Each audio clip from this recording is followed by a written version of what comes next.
Blood-curdling screams echoed through the dense forest, piercing the eerie silence of the night. I stumbled, my flashlight flickering as I tripped over a gnarled root. Panic gripped my heart as the shrill cries of my friends faded into the distance. The moon cast ghastly shadows, turning every tree into a potential threat.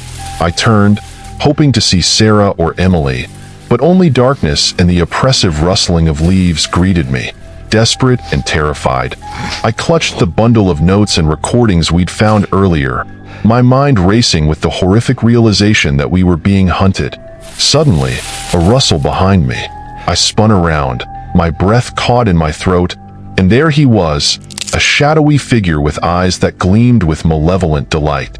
The psychopath had found me.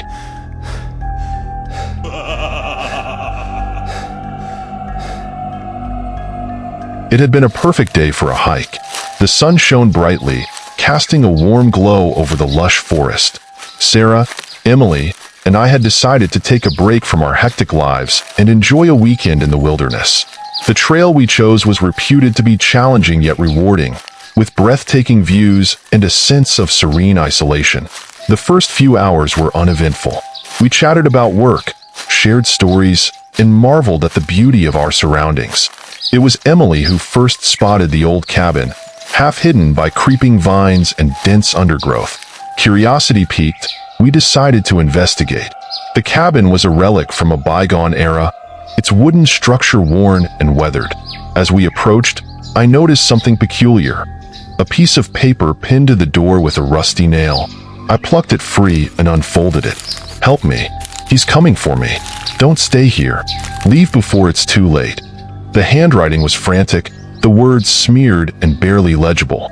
A chill ran down my spine as I showed it to the others. "This has to be a joke," I scoffed, but my voice lacked conviction. Emily frowned, her eyes scanning the forest. "Maybe we should leave. This doesn't feel right." But curiosity got the better of us. We pushed open the creaking door and stepped inside.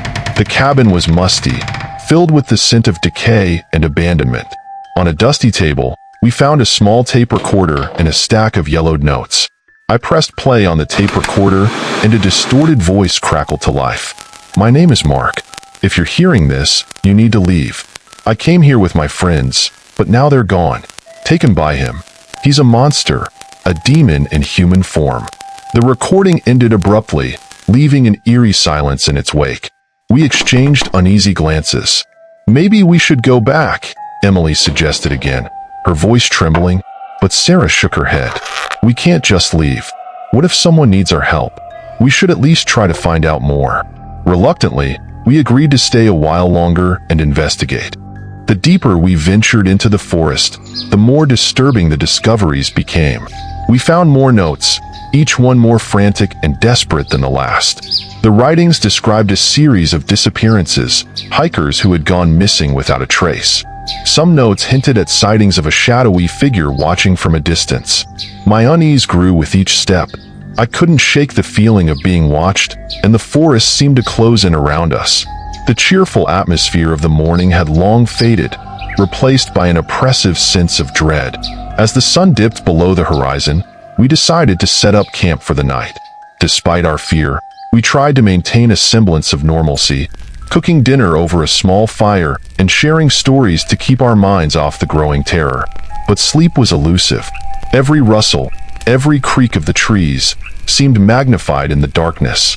In the middle of the night, I awoke to a faint sound, a whispering voice barely audible over the crackling fire. I strained to listen, my heart pounding in my chest. The voice seemed to be coming from just beyond the circle of light cast by the fire.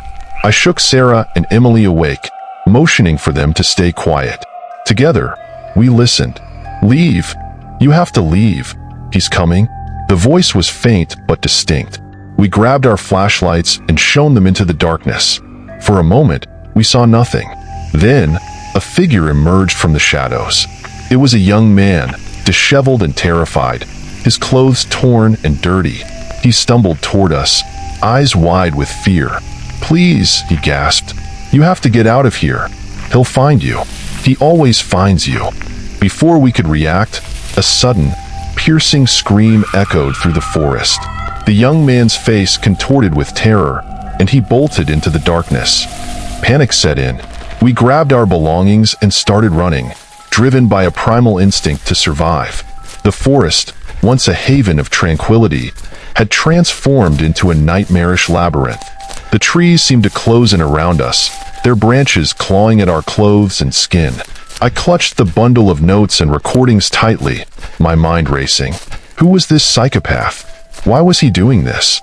The questions swirled in my head, but there was no time for answers. All that mattered was escaping.